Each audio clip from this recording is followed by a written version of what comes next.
Hello guys, nandito na naman ako. At ito, pag-usapan naman natin itong si Lepiste Leventador. Bakit natin pag-uusapan? Aba. Sapagkat itong mga nakarang interview sa kanya ni Pinky Web, sa Bilyonaryo, sa ibang mga radio stations, no? Aba. Pinapalabas nitong si Lepiste na itong pagmumulta niya, pinagmumulta kasi siya ng di ba, ng DOE ng 24 billion dahil sa kanyang non-performance kailangan liwanagin natin ito at sapagkat itong si Lepiste nagpapa-victim.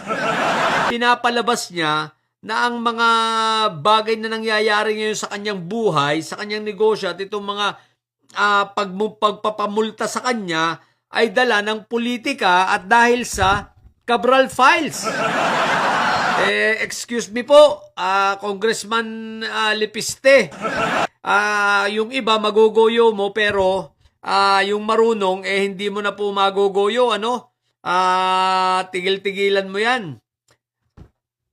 Sapagkat pinapalabas mo na may halong politika at ang katotohanan kaya ka naman pinagmumulta dahil sa yung kapalpakan. Baka nakakalimutan mo na matagal nang nagbigay sa iyo ng memo, matagal na sayong nagbigay ng warning ang DOE, no? About sa non-performance, no? Nung 2022 pa, meron nang ibinigay sa iyo. I think 2021 pa nga, no? Meron nang ibinigay sa iyo. Pero ito, guys, liliwanagin ko. Ang violation kasi nitong si, padadali na lang natin para mas madali niyong maintindihan, non-performance kasi yung sa kanya, non-compliance to the contract and non-performance. Ibig sabihin, meron siyang breach of contract na ginagawa, hindi niya sinusunod ang kontrata na nakasaad sa pagbabagagawad sa kanya o pagbibigay sa kanya na itong tinatawag na prangkisa, yung privilege na nakuha niya, yung franchise. Pero guys, eto kakaiba kakaibang franchise ang nakuha nitong si si Lepiste Ano nga ito anong tatawag dito? Sobrang swerte. Sobrang biniyayaan. Isipin mo nakakuha siya ng prangkisa para dito sa solar. Ang coverage niya is buong Pilipinas. Samantalang yung mga Meralco kasi sa energy ito hindi naman nakakakuha ng ganun. Even ang Aboitiz, sa Aboitiz na alam ko, Davao Light na nasa Davao at itong Meco na nandirito sa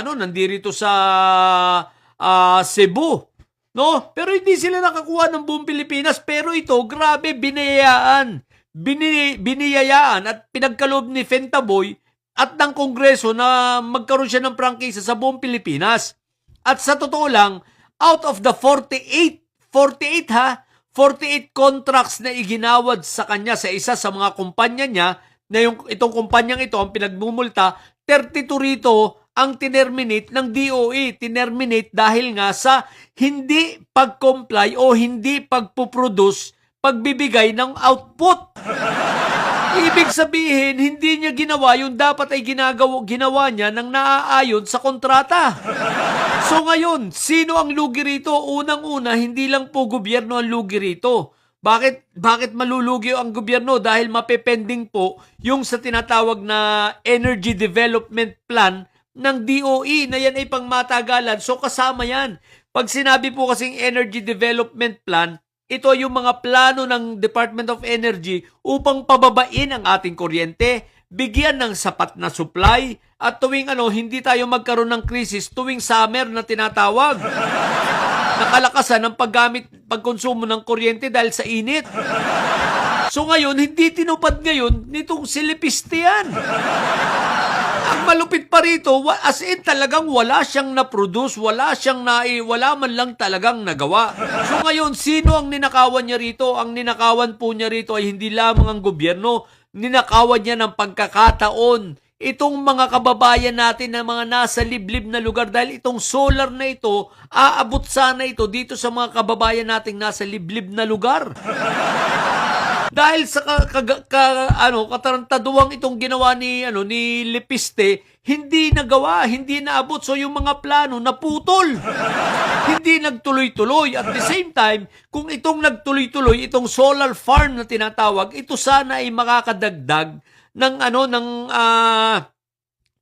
supply ng ating kuryente at makakabawas-bawas sa reliance natin sa paggamit ng coal o ng mga uling at ng mga krudo. So ito kasi at the same time may commitment tayo sa international community na babawasan natin ang carbon footprints natin at isa ito sa makakatulong sana at hindi dito ginawa ni Lepiste. Pero ang pinakamabigat nito guys, yung sanang maiko-contribute nito ay tutulong upang mapababa ang presyo ng kuryente sa ating bansa. Ito ay makakatulong kahit papano. Ang estimate nga ng mga expert ng DOE, makakabawas ito ng 5 piso per kilowatt hour. Isipin mo yung 5 piso. So kung kumukonsumo ka ng 100 kilowatt hour, magkano yun? 500 pesos yun. Ang mababawas sa kuryente mo. Hindi pambayad na ng tubig yun. Di ba, laking tulong, pero anong ginawa ni Lepiste? Wala. As in, hindi niya trinabaho.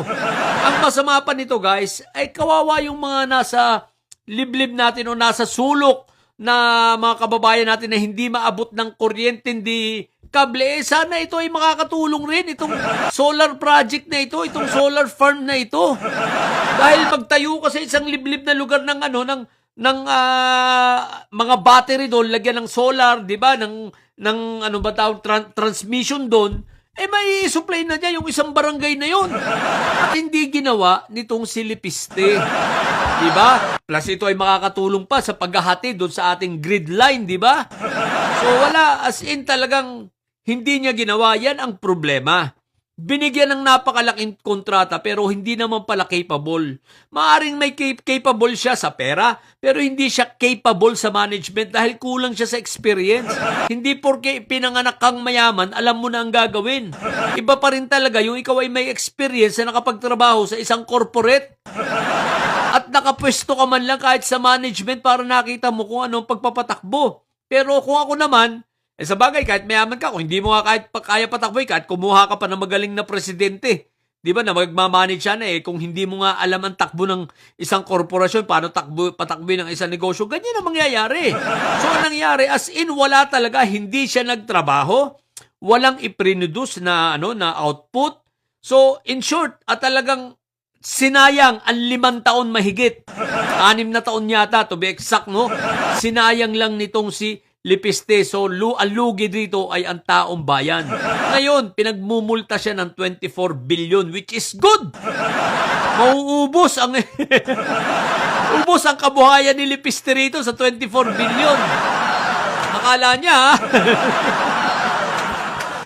Anyway, konti lang ang share niya doon sa natitira na kasama niya ang Meralco. 11% lang ang share niya ron.